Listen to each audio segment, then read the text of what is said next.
Hello ನಮಸ್ಕಾರ. ನಿಮ್ಮ ಆಪ್ತ ಯೂಟ್ಯೂಬ್ ಚಾನಲ್ಗೆ ಸ್ವಾಗತ. ನಾನು ಡಾಕ್ಟರ್ ಸದಾನಂದ ರಾವ್.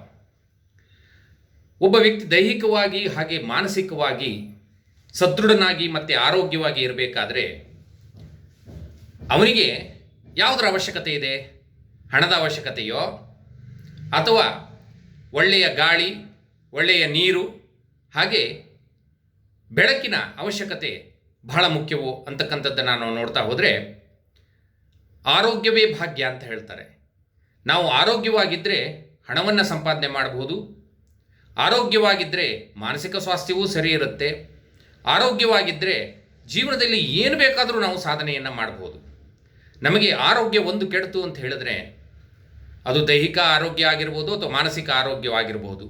ಯಾವ ಆರೋಗ್ಯದಲ್ಲೂ ನಮಗೆ ಸ್ವಲ್ಪ ಏರುಪೇರಾದಾಗಲೂ ಕೂಡ ನಮ್ಮ ಜೀವನ ತುಂಬ ಕಷ್ಟ ಅನಿಸ್ಲಿಕ್ಕೆ ಪ್ರಾರಂಭ ಆಗುತ್ತೆ.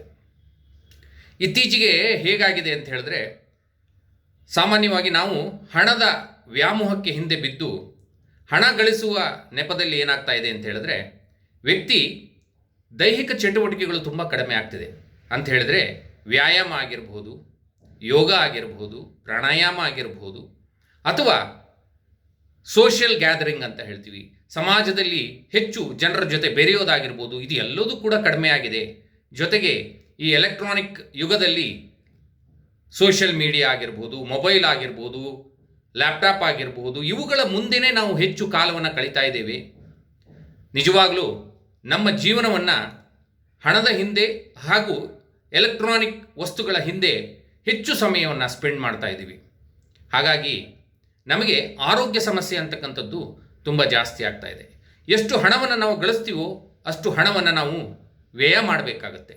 ಯಾಕೆಂದರೆ ಆರೋಗ್ಯಕ್ಕೋಸ್ಕರ ಅತಿ ಹೆಚ್ಚು ಹಣವನ್ನು ಗಳಿಸ್ತೀವಿ, ಹಾಗೆ ಅತಿ ಹೆಚ್ಚು ಹಣವನ್ನು ವ್ಯಯ ಮಾಡ್ತಾ ಇದ್ದೀವಿ. ನಮಗೆ ಎಷ್ಟು ಹಣದ ಅವಶ್ಯಕತೆ ಇದೆ, ಎಷ್ಟು ಸಂಪಾದನೆ ಮಾಡಬೇಕು, ಅದಕ್ಕಿಂತ ಹೆಚ್ಚಾಗಿ ಸಂಪಾದನೆ ಮಾಡ್ತಾ ಇದ್ದೀವಿ.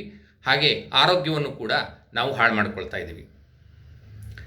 ನೋಡಿ, ಒಬ್ಬ ವ್ಯಕ್ತಿ ಆರೋಗ್ಯಯುತವಾಗಿ ಬದುಕಬೇಕಾದ್ರೆ ಅವನಿಗೆ ಬಹಳ ಮುಖ್ಯವಾಗಿ ಬೇಕಾಗಿರತಕ್ಕಂಥದ್ದು ಆಹಾರ, ನೀರು, ಗಾಳಿ, ಹಾಗೆ ಬಹಳ ಮುಖ್ಯವಾಗಿ ಬೇಕಾಗಿರತಕ್ಕಂಥದ್ದು ಬೆಳಕು, ಸೂರ್ಯನ ಬೆಳಕು.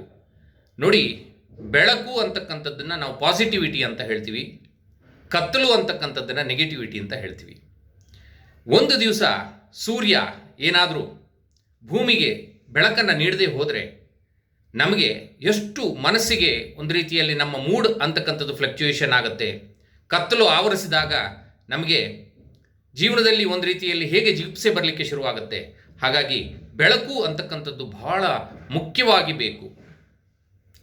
DVG ಅವರು ಒಂದು ಕಗ್ಗದ ಒಂದು ಲೈನ್ನಲ್ಲಿ ಹೇಳ್ತಾರೆ, ಇಳೆಯಿಂದ ಮೊಳಕೆ ಒಗೆ ಒಂದು ತಮಟೆಗಳಿಲ್ಲ, ಫಲಮಾಗುವುದೊಂದು ತುತ್ತೂರಿ ದನಿ ಇಲ್ಲ, ಬೆಳಕೀರುವ ಸೂರ್ಯ ಚಂದಿರದೊಂದು ಸದ್ದಿಲ್ಲ, ಹೊಲಿ ನಿನ್ನ ತುಟಿಯನ್ನು ಮಂಕುತಿಮ್ಮ ಅಂತಾರೆ. ನೋಡಿ, ಸೂರ್ಯ ಚಂದ್ರರು, ಸೂರ್ಯ ಬರ್ತಾನೆ, ಬೆಳಕನ್ನು ಕೊಡ್ತಾನೆ, ಮತ್ತೆ ಅವನು ಡ್ಯೂಟಿ ಮುಗಿಸ್ತಾನೆ, ಹೋಗ್ತಾನೆ, ಮತ್ತೆ ಬೆಳಗ್ಗೆ ಬರ್ತಾನೆ. ಒಂದು ದಿವಸವೂ ಕೂಡ ಸೂರ್ಯನ ಕೆಲಸ ವ್ಯತ್ಯಾಸ ಇಲ್ಲ.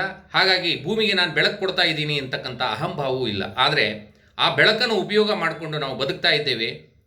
ಆ ಬೆಳಕಿಗೆ ನಾವು ಯಾವತ್ತೂ ಕೃತಜ್ಞರಾಗಿರಬೇಕು.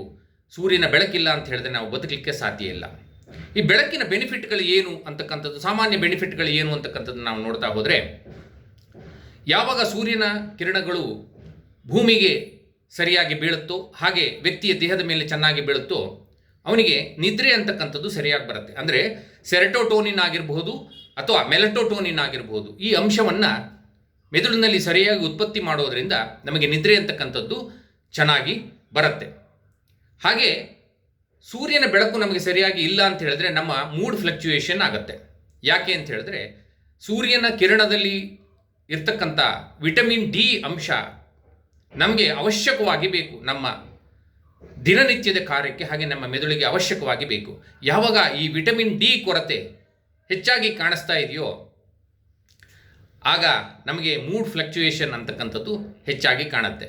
ಹೆಚ್ಚಿನ ಜನ ಇವತ್ತೇನಾಗುತ್ತೆ ಅಂದರೆ ಸೂರ್ಯ ಉದಯ ಆಗೋದಕ್ಕಿಂತ ಮೊದಲು ಆಫೀಸನ್ನು ಸೇರಿರ್ತಾರೆ, ಸೂರ್ಯ ಉದಯ ಆದಮೇಲೆ ಮನೆಗೆ ಬರ್ತಾರೆ, ಮುಳುಗಿದ ನಂತರದಲ್ಲಿ ಮನೆಗೆ ಬರ್ತಾರೆ. ಹಾಗಾಗಿ ಸೂರ್ಯನ ಕಿರಣಗಳಿಗೆ ಅವರ ದೇಹ ಎಕ್ಸ್ಪೋಸ್ ಆಗೋದೇ ಇಲ್ಲ.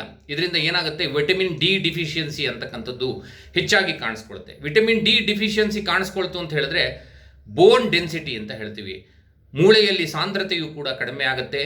ಹಾಗೆ ನಮ್ಮ ಮೂಡ್ ಅಂತಕ್ಕಂಥದ್ದು ಫ್ಲಕ್ಚುಯೇಷನ್ ಆಗುತ್ತಾ ಹೋಗುತ್ತೆ. ಹಾಗೆ ಕೆಲವು ಆಟೋ ಇಮ್ಯೂನ್ ಡಿಸಾರ್ಡರ್ ಅಂತ ಹೇಳ್ತೀವಿ. ಆ ಆಟೋ ಇಮ್ಯೂನ್ ಡಿಸಾರ್ಡರ್ಸು ಕೂಡ ಸೂರ್ಯನ ಕಿರಣಗಳು ಸರಿಯಾಗಿ ನಮ್ಮ ದೇಹಕ್ಕೆ ತಾಗದಿದ್ದಾಗ ಕಾಣುತ್ತೆ. ಉದಾಹರಣೆಗೆ ಸೋರಿಯಾಟಿಕ್ ಆರ್ಥರೈಟಿಸ್ ಆಗಿರ್ಬೋದು, ರೊಮಟೈಡ್ ಆರ್ಥರೈಟಿಸ್ ಆಗಿರ್ಬೋದು. ಈ ರೀತಿ ಆಟೋ ಮೆಟಬಾಲಿಕ್ ಡಿಸಾರ್ಡರ್ಸ್ ಅಂತ ಹೇಳ್ತೀವಿ. ಈ ಮೆಟಬಾಲಿಕ್ ಡಿಸಾರ್ಡರ್ಸು ಸೂರ್ಯನ ಕಿರಣ ಅಥವಾ ಸೂರ್ಯನ ಬೆಳಕಿಗೆ ನಮ್ಮ ದೇಹ ಸರಿಯಾಗಿ ಎಕ್ಸ್ಪೋಸ್ ಆಗಲಿಲ್ಲ ಅಂತ ಹೇಳಿದಾಗ ನಮಗೆ ಈ ರೀತಿಯ ಸಮಸ್ಯೆಗಳು ಕಾಣಿಸ್ಕೊಳ್ಳುತ್ತೆ. ಹಾಗೆ ಬ್ಲಡ್ ಪ್ರೆಷರ್, ರಕ್ತದ ಒತ್ತಡವನ್ನು ಮೇಂಟೈನ್ ಮಾಡಲಿಕ್ಕೆ ನೈಟ್ರಿಕ್ ಆಕ್ಸೈಡ್ ಲೆವೆಲ್ಲು ಸರಿಯಾಗಿ ಬ್ಯಾಲೆನ್ಸ್ ಆಗಬೇಕು. ನೈಟ್ರಿಕ್ ಆಕ್ಸೈಡ್ ಲೆವೆಲ್ ಬ್ಯಾಲೆನ್ಸ್ ಆದಾಗ ವ್ಯಾಸೋಡೈಲ್ಯೂಷನ್ ಅಂತ ಹೇಳ್ತೀವಿ, ರಕ್ತ ಸಂಚಾರ ಸರಾಗವಾಗಿ ಆಗುತ್ತೆ. ಆಗ ನಮಗೆ ರಕ್ತದ ಒತ್ತಡ ಅಂತಕ್ಕಂಥದ್ದು, ಬ್ಲಡ್ ಪ್ರೆಷರ್ ಅಂತಕ್ಕಂಥದ್ದನ್ನು ನಾವು ಮೇಂಟೈನ್ ಮಾಡ್ಬೋದು. ಇನ್ನು ಹಲವಾರು ಮಾನಸಿಕ ಕಾಯಿಲೆಗಳು, ಬೈಪೋಲಾರ್ ಡಿಸಾರ್ಡರ್ ಆಗಿರ್ಬೋದು, ಡಿಪ್ರೆಷನ್ ಆಗಿರ್ಬೋದು, ಸ್ಕ್ರಿಜೋಫೇನಿಯಾ ಆಗಿರ್ಬೋದು, ಇದು ಎಲ್ಲದಕ್ಕೂ ಕೂಡ ಬಹಳ ಮುಖ್ಯವಾದಂಥ ಕಾರಣ ಅಂದರೆ ಸೂರ್ಯನ ಕಿರಣಗಳು ನಮ್ಮ ದೇಹಕ್ಕೆ ತಾಗದೇ ಇರತಕ್ಕಂಥದ್ದು. ಯಾವುದಾದ್ರೂ ಒಬ್ಬ ವ್ಯಕ್ತಿಯನ್ನು ಕತ್ತಲೆ ಕೋಣೆಯಲ್ಲಿ ಕೂಡಿ ಹಾಕಿಬಿಟ್ರೆ ಅವನ ಚರ್ಮದ ಬಣ್ಣ ಹೇಗೆ ಚೇಂಜ್ ಆಗುತ್ತೆ, ಹಾಗೆ ಅವನ ಮೂಡ್ ಹೇಗೆ ಚೇಂಜ್ ಆಗುತ್ತೆ ಅಂತಕ್ಕಂಥದ್ದು ಸಾಮಾನ್ಯವಾಗಿ ನೀವು ಎಲ್ಲರೂ ನೋಡಿರ್ತೀರಾ ಅಥವಾ ಯಾವುದಾದ್ರೂ ಸಿನಿಮಾಗಳಲ್ಲಿ ಇದರಲ್ಲಿ ಅಬ್ಸರ್ವ್ ಮಾಡಿರ್ತೀರ. ಇನ್ನು ಬಹಳ ಮುಖ್ಯವಾಗಿ ಯಾವ ವ್ಯಕ್ತಿ ಸೂರ್ಯನ ಬೆಳಕಿಗೆ ಅಥವಾ ಸೂರ್ಯನ ಕಿರಣಗಳಿಗೆ ದೇಹವನ್ನು ತಾಗಿಸೋದಿಲ್ವೋ ಅವರಿಗೆ ಕ್ಯಾನ್ಸರ್ ಬರ್ತಕ್ಕಂಥ ಚಾನ್ಸಸ್ಸು ಕೂಡ ತುಂಬ ಜಾಸ್ತಿ ಇರುತ್ತೆ. ಹಾಗೆ ಯಾವುದಾದ್ರೂ ಗಾಯಗಳು ಆದಾಗ ಅಥವಾ ಇನ್ಫ್ಲಮೇಷನ್ ಅಂತ ಹೇಳ್ತೀವಿ, ಊತಗಳು ಬಂದಾಗ, ಗಾಯಗಳಾದಾಗ ಅದನ್ನು ಸೂರ್ಯನ ಬೆಳಕಿಗೆ ತಾಗಿಸಿದಾಗ ಸಾಮಾನ್ಯವಾಗಿ ಅದು ಬಹಳ ಬೇಗ ವಾಸಿಯಾಗ್ತಾ ಹೋಗುತ್ತೆ. ಹಾಗಾಗಿ ಸೂರ್ಯನ ಕಿರಣಗಳು ನಮಗೆ ಇಲ್ಲ ಅಂತ ಹೇಳಿದರೆ ಈ ಭೂಮಿಯಲ್ಲಿ ಒಂದು ಸಣ್ಣ ಅಣುವು ಕೂಡ ಬದುಕಲಿಕ್ಕೆ ಸಾಧ್ಯ ಇಲ್ಲ. ಈ ಒಂದು ನಿಟ್ಟಿನಲ್ಲಿ ಈ ಬಯೋಸ್ಟಿಮ್ಯುಲೇಷನ್ ಲೇಸರ್ ಅಂತಕ್ಕಂತಹ ಒಂದು ಚಿಕಿತ್ಸಾ ವಿಧಾನವನ್ನು ಆಲ್ಬರ್ಟ್ ಐನ್ಸ್ಟೀನ್ ಅವರು ಈ ವಿಧಾನವನ್ನು ಕಂಡುಹಿಡಿತಾರೆ. ಇದಕ್ಕೆ ಹಲವಾರು ವರ್ಷಗಳ ಸಂಶೋಧನೆಯ ಫಲವಾಗಿ the photon theories of light ಅಂತ 700 ಪುಟಗಳ ಒಂದು ಪುಸ್ತಕವನ್ನು ಬರೆದು ಅದರಲ್ಲಿ ಈ ಬಯೋಸ್ಟಿಮ್ಯುಲೇಷನ್ ಲೇಸರ್ ಹೇಗೆ ಕೆಲಸ ಮಾಡುತ್ತೆ ಅಂತಕ್ಕಂಥದ್ರ ಬಗ್ಗೆ ತುಂಬ ಚೆನ್ನಾಗಿ ಹೇಳಿದ್ದಾರೆ. ನೋಡಿ, ನಮ್ಮ ದೇಹದಲ್ಲಿ ಇರತಕ್ಕಂಥ ಇಮ್ಯೂನ್ ಸಿಸ್ಟಮ್ನ ನಾವು ಚೆನ್ನಾಗಿ ಬೂಸ್ಟಪ್ ಮಾಡಿಬಿಟ್ರೆ ನಮ್ಮಲ್ಲಿ ಅರ್ಧ ಕಾಯಿಲೆಗಳು ವಾಸಿಯಾಗುತ್ತೆ. ಇದನ್ನು ಯಾರೂ ಅರ್ಥ ಮಾಡ್ಕೊಳ್ತಾನೆ ಇಲ್ಲ.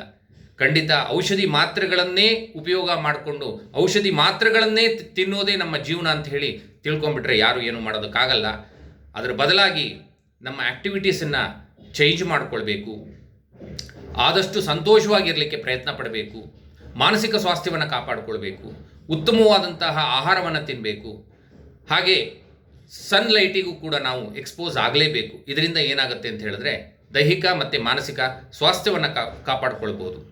ಹಾಗೆ ನಮಗೆ ಬರ್ತಕ್ಕಂಥ ಕೆಲವು ಡಿಸಾರ್ಡರ್ಸ್ ಅಂತ ಹೇಳ್ತೀವಿ, ಪೇಯ್ನ್ಗಳಾಗಿರ್ಬೋದು, ನ್ಯೂರಲಾಜಿಕಲ್ ಪೇಯ್ನ್ ಆಗಿರ್ಬೋದು, ಅಥವಾ ಮಾನಸಿಕ ಖಿನ್ನತೆ ಆಗಿರ್ಬೋದು, ಮೈಲ್ಡ್ ಸ್ಟ್ರೆಸ್ ಆಗಿರ್ಬೋದು, ಇವುಗಳು ಎಲ್ಲದನ್ನು ಈ ಸೂರ್ಯನ ಕಿರಣಗಳಿಗೆ ಈಕ್ವಲ್ ಆಗಿರ್ತಕ್ಕಂತಹ ಇನ್ಫ್ರಾರೆಡ್ ಲೈಟ್ ಅಂತ ಹೇಳ್ತೀವಿ. ಈ ಇನ್ಫ್ರಾರೆಡ್ ಲೈಟಿನ ಮೂಲಕವಾಗಿ ಈ ಲೇಸರ್ ಬೆಳಕುಗಳನ್ನು ನಾವು ಕೊಡ್ತಾ ಹೋದಾಗ ಜೀವಕೋಶಗಳ ಪುನಶ್ಚೇತನಗೊಳ್ಳುತ್ತೆ.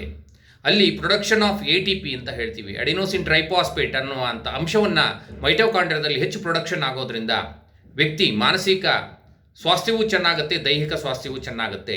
ಹಾಗೆ ಸೋಡಿಯಂ ಮತ್ತು ಪೊಟ್ಯಾಷಿಯಮನ್ನು ಬ್ಯಾಲೆನ್ಸ್ ಮಾಡ್ತಕ್ಕಂತಹ ಶಕ್ತಿ ಈ ಲೇಸರಿಗೆ, ಬಯೋಸ್ಟಿಮ್ಯುಲೇಷನ್ ಲೇಸರ್ಗಿದೆ. ಹಾಗೆ ನೈಟ್ರಿಕ್ ಆಕ್ಸೈಡ್ ಲೆವೆಲನ್ನು ಕೂಡ ಬ್ಯಾಲೆನ್ಸ್ ಮಾಡೋದ್ರಿಂದ ರಕ್ತ ಸರಾಗವಾಗಿ ಸಂಚಾರ ಆಗೋದ್ರಿಂದ ನಮಗೆ ಬಂದಿರತಕ್ಕಂಥ ನೋವು ಆಗಿರಬಹುದು, ನಮಗೆ ಬರ್ತಕ್ಕಂಥ ಕೆಲವು ನ್ಯೂರಲಾಜಿಕಲ್ ಪ್ರಾಬ್ಲಮನ್ನು ನಾವು ತುಂಬ ಸುಲಭವಾಗಿ ಈ ಬಯೋಸ್ಟಿಮ್ಯುಲೇಷನ್ ಲೇಸರ್ನಲ್ಲಿ ವಾಸಿ ಮಾಡ್ಕೊಳ್ಬೋದು. ಹೆಚ್ಚಿನ ಮಾಹಿತಿ ನಿಮಗೆ ಬೇಕಾದಲ್ಲಿ ನಮ್ಮ ವೆಬ್ಸೈಟ್ www.mindbodycoldlaser.com ಭೇಟಿ ನೀಡಿ. ಹಾಗೆ ಅಲ್ಲಿ ನಮ್ಮ ಫೋನ್ ನಂಬರ್ಸ್ ಬರ್ತಾ ಇದೆ, ಆ ಫೋನ್ ನಂಬರ್ಗಳಿಗೆ ಕರೆ ಮಾಡಿ ನಿಮ್ಮಲ್ಲಿರ್ತಕ್ಕಂಥ ಯಾವುದೇ ರೀತಿಯ ಆರ್ಥರೈಟಿಸ್ ಆಗಿರ್ಬೋದು, ಸ್ಪಾಂಡಲೈಟಿಸ್ ಆಗಿರ್ಬೋದು, ಕೆಲವು ನ್ಯೂರಲಾಜಿಕಲ್ ಪ್ರಾಬ್ಲಮ್ಸ್ ಆಗಿರ್ಬೋದು, ಕೆಲವು ಸೈಕಲಾಜಿಕಲ್ ಸಮಸ್ಯೆಗಳಾಗಿರ್ಬೋದು, ಆಪ್ತ ಸಲಹೆಯ ಮೂಲಕ ಹಾಗೆ ನಾನ್ ಇನ್ವೆನ್ಸಿವ್ ಮೆಥಡ್ ಬಯೋಸ್ಟಿಮ್ಯುಲೇಷನ್ ಲೇಸರ್ ಮೂಲಕ ಯಾವುದೇ ಅಡ್ಡ ಪರಿಣಾಮ ಔಷಧಿ ಮಾತ್ರೆಗಳಿಲ್ಲದೆ ಸರಿ ಮಾಡ್ಬೋದು ಅಂತ ನಾನು ಹೇಳ್ತೇನೆ. ನಮಸ್ತೆ.